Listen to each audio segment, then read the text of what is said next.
बाब 3। पतरस और यूहन्ना दुआ के वक्त यानी तीसरे पहर हैकल को जा रहे थे और लोग एक जन्म के लंगड़े को ला रहे थे जिसको हर रोज हैकल के उस दरवाजे पर बैठा देते थे जो खूबसूरत कहलाता है, ताकि हैकल में जाने वालों से भीख मांगे। जब उसने पतरस और यूहन्ना को हैकल में जाते देखा तो उनसे भीख मांगी। पतरस और यूहन्ना ने उस पर गौर से नजर की और पतरस ने कहा, हमारी तरफ देख। वो उनसे कुछ मिलने के उम्मीद पर उनकी तरफ मुतवज्जह हुआ। पतरस ने कहा, चांदी सोना तो मेरे पास है नहीं, मगर जो मेरे पास है वो तुझे दिए देता हूँ। यीशु मसीह नासरी के नाम से चल फिर। और उसका दाहिना हाथ पकड़कर उसको उठाया और उसी दम उसके पांव और टखने मजबूत हो गए और वो कूद कर खड़ा हो गया और चलने फिरने लगा और चलता और कूदता और खुदा की हम्द करता हुआ उनके साथ हैकल में गया। और सब लोगों ने उसे चलते फिरते और खुदा की हम्द करते देखकर उसको पहचाना कि वही है जो हैकल के खूबसूरत दरवाजे पर बैठा भीख मांगा करता था, और उस माजरे से जो उस पर वाक़ हुआ था बहुत दंग और हैरान हुए। जब वो पतरस और यूहन्ना को पकड़े हुए था तो सब लोग बहुत हैरान होकर उस बरामदे की तरफ जो सुलेमान का कहलाता है उनके पास दौड़े आए। पतरस ने ये देखकर लोगों से कहा, ऐ इस्राएलियों, इस पर तुम क्यों ताज्जुब करते हो और हमें क्यों इस तरह देख रहे हो कि गोया हमने अपनी कुदरत या दयानतदानी से इस शख्स को चलता फिरता कर दिया।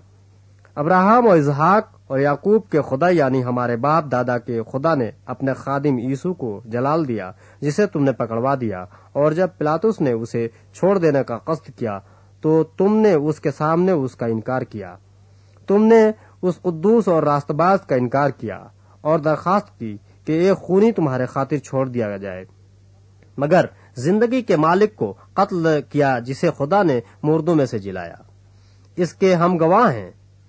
उसी के नाम ने उस ईमान के वसीले से जो उसके नाम पर है इस शख्स को मजबूत किया जिसे तुम देखते और जानते हो। बेशक उसी ईमान ने जो उसके वसीले से है ये कामिल तंदुरुस्ती तुम सबके सामने उसे दी। और अब ऐ भाइयों, मैं जानता हूँ कि तुमने ये काम नादानी से किया और ऐसा ही तुम्हारे सरदारों ने भी, मगर जिन बातों की खुदा ने सब नबियों की ज़बानी पेशतर खबर दी थी कि उसका मसीह दुख उठाएगा और उसने इसी तरह पूरी की।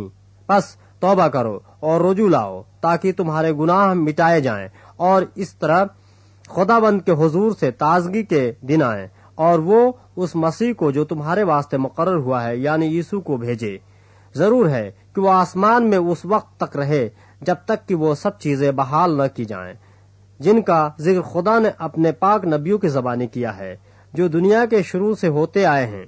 चुनांचे मूसा ने कहा कि खुदाबंद खुदा तुम्हारे भाइयों में से तुम्हारे लिए मुझसे एक नबी पैदा करेगा, जो कुछ वो तुमसे कहे उसकी सुनना। और यूं होगा कि जो शख्स उस नबी की न सुनेगा वो उम्मत में से निस्त व नाबूद कर दिया जाएगा। बल्कि शमूएल से लेकर पिछलों तक जितने नबियों ने कलाम किया उन सब ने इन दिनों की खबर दी है। तुम नबियों की औलाद और उस अहद के शरीक हो जो खुदा ने तुम्हारे बाप दादा से बांधा जब अब्राहम से कहा कि तेरी औलाद से दुनिया के सब घराने बरकत पाएंगे। खुदा ने अपने खादिम को उठाकर पहले तुम्हारे पास भेजा ताकि तुम में से हर एक को उसकी बदियों से फेर कर बरकत दे।